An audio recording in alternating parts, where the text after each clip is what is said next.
Auparavant, petit coup d'œil sur la météo pour ce 1er décembre. Le soleil qui revient au Maroc, des températures qui vont aller jusqu'à 25 degrés à Layoun, 22 à Marrakech avec du soleil, 17 degrés entre Tanger et Rabat avec des nuages. Grand soleil aussi en Algérie, notamment sur la capitale Alger avec 19 degrés.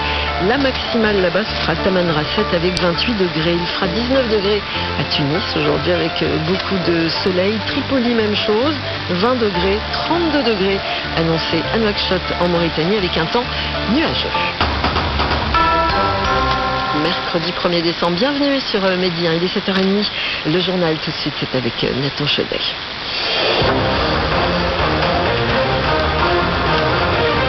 Et Nathan, à la une ce matin, eh bien, nous restons sur notre continent, le Soudan, et cette nouvelle manifestation hier. Une manifestation contre les militaires à Khartoum, manifestation une nouvelle fois réprimée. Nous en parlerons avec notre correspondant, il était sur place. Et puis nous irons également en France. Les autorités sanitaires viennent de donner leur aval pour la vaccination des 5-11 ans. Une question qui fait débat auprès des parents. Notre correspondante est allée à leur rencontre. En France, où le secret de Polichinelle a fait pchit, le polémiste Éric Zemmour est candidat à la présidentielle. Annonce faite hier dans une vidéo de 10 minutes. Le ton est martial, le climat anxiogène. Le polémiste d'extrême droite, il déballe ses thèmes de prédilection, l'immigration, le supposé grand remplacement.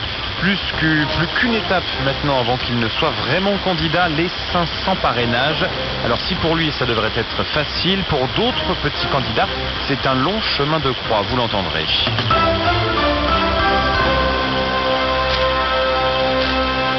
Et pour ouvrir cette édition, Nathan, direction le Soudan avec cette nouvelle manifestation hier, manifestation contre les putschistes. Et ils étaient encore nombreux dans les rues hier pour exiger un transfert du pouvoir aux civils. Des milliers à Khartoum, aux abords du palais présidentiel, l'ancien QG d'Omar el-Béchir devenu le siège des autorités de transition. Des rassemblements qui ont été une nouvelle fois violemment dispersés par les forces de l'ordre. Reportage sur place, Elliot Brachet.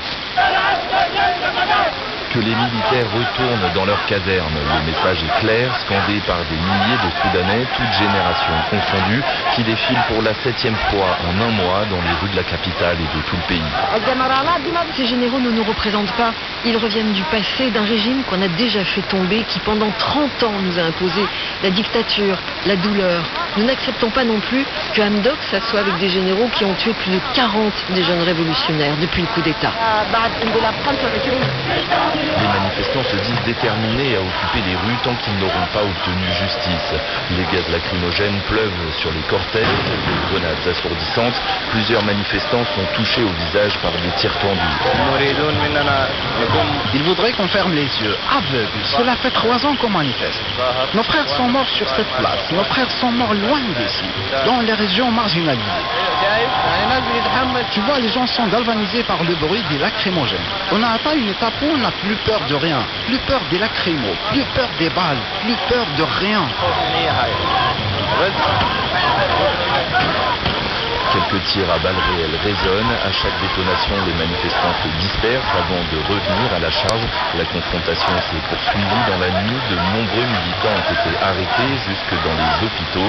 Malgré la répression, la contestation est loin de s'essouffler. Elliot Brachet, Khartoum, pour Midi 1. Et le bilan de la répression depuis le 25 octobre qui est passé à 43 morts mardi après qu'un jeune homme ait succombé à ses blessures après avoir été roué de coups de bâton par la police. C'était lors d'une manifestation précédente. Le point maintenant, on attend dans cette édition sur la situation sanitaire dans le monde et sur évidemment ce nouveau variant, l'Omicron. Un variant qu'on croyait venu d'Afrique du Sud mais qui finalement pourrait bien venir des Pays-Bas. Les autorités sanitaires néerlandaises annonçaient hier avoir détecté Omicron dans un test prélevé le 19 novembre, soit près d'une semaine avant l'annonce de cas par l'Afrique du Sud. Quoi qu'il en soit, ce variant inquiète beaucoup. Il a déjà conduit de nombreux pays, on le sait, à fermer leurs frontières. Il pourrait bien en pousser certains à serrer la vis. En Allemagne, le futur chancelier Olaf Scholz annonçait hier que le Parlement se prononcerait avant la fin de l'année concernant la vaccination obligatoire. L'Allemagne qui hésite donc à imposer la piqûre comme son voisin.